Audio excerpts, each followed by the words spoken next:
Doctor اسرار احمد مرحوم نے بھی 15 سال قبل ایک حدیث مبارکہ کی تشریح میں بیان کیا تھا کہ 15ویں صدی عیسوی میں ان تمام علامات کا ظہور ہونے والا ہے جو آقائے نامدار صلی اللہ علیہ وآلہ وسلم نے عربوں کے متعلق قیامت کی علامات ارشاد فرمائی ہیں، اور ساتھ ہی انہوں نے یہ وضاحت بھی کی تھی کہ میری رائے حتمی نہیں ہے، آپ اختلاف کر سکتے ہیں۔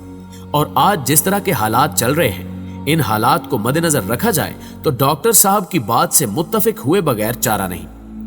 آپ صلی اللہ علیہ وآلہ وسلم کے فرمان کے مطابق سب سے پہلے تباہی عربوں پر آئے گی، تو ہمیں یہ جان لینا چاہیے کہ عربوں پر تباہی آ چکی ہے۔ ویسے تو عربوں کی تباہی کا آغاز اسی وقت ہو چکا تھا جب انہوں نے خلافت عثمانیہ کے خاتمے کے لیے انگریزوں کا ساتھ دیا تھا، کیونکہ اس وقت سے لے کر آج تک یہ لوگ خانہ جنگی کا شکار ہیں۔ انہی لوگوں نے اسلامی نظریاتی ریاست پاکستان کے قیام کے وقت بر صغیر کے مسلمانوں کو طعن و تشنیع کا نشانہ بنایا تھا اور ان پر جملے کسے تھے۔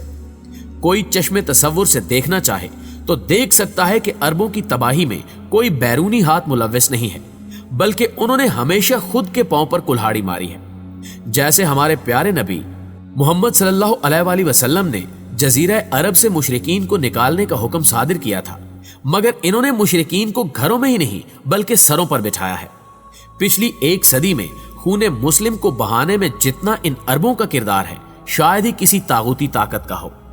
اور آج سعودی عرب جس سٹیج پر پہنچ چکا ہے، یوں لگتا ہے جیسے عربوں کی تباہی اپنے منطقی انجام کو پہنچنے والی ہے، کیونکہ کسی بھی ملک کی معیشت کا انحصار اس کے قدرتی وسائل پر نہیں ہوتا بلکہ اس کے محنتی ہونے پر ہوتا ہے۔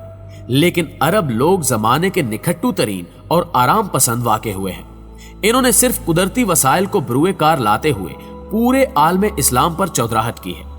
لیکن اب چین سے پھیلنے والی وبا کی وجہ سے اس کے ریونیو کو تاریخ کی کم ترین سطح کا سامنا ہے، کیونکہ اس بیماری کے بعد چین میں انڈسٹری تقریباً بند ہو گئی ہے اور آئل کی ڈیمانڈ میں واضح کمی آئی ہے۔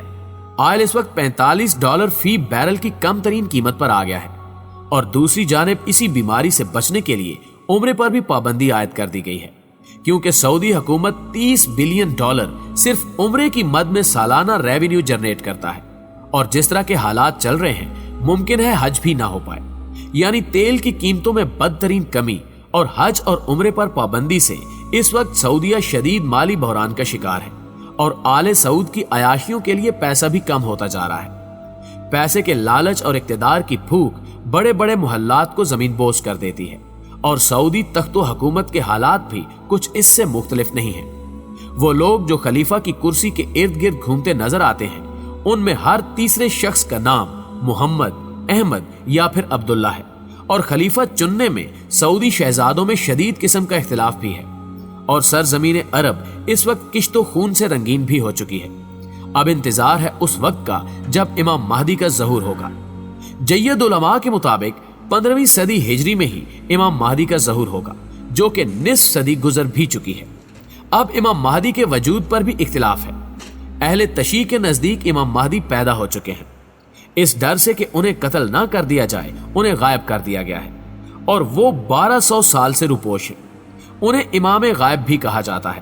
اب ان کا انتظار ہو رہا ہے، اور اسی لیے انہیں امام منتظر بھی کہا جاتا ہے۔ لیکن اہل سنت کی رائے کے مطابق امام مہدی وہ ہوں گے جو عام انسان کی طرح پیدا ہوں۔ ان کا نام محمد ہوگا، اور ان کے والد کا نام عبداللہ اور والدہ کا نام آمنہ ہوگا، اور وہ آپ صلی اللہ علیہ وآلہ وسلم کے اہل بیت کی لڑی سے ہوں گے، اور عرب کے خلیفہ کے انتخاب میں اختلاف ہوگا، اور امام مہدی اس وقت مدینہ میں ہوں گے، اس ڈر سے کہ انہیں کہیں خلیفہ نہ بنا دیا جائے، بھاگ کر مسجد الحرام چلے جائیں گے، اور وہیں مقام ابراہیم کے قریب لوگ انہیں پہچان لیں گے اور ان کے ہاتھ پر بیعت کر لیں گے۔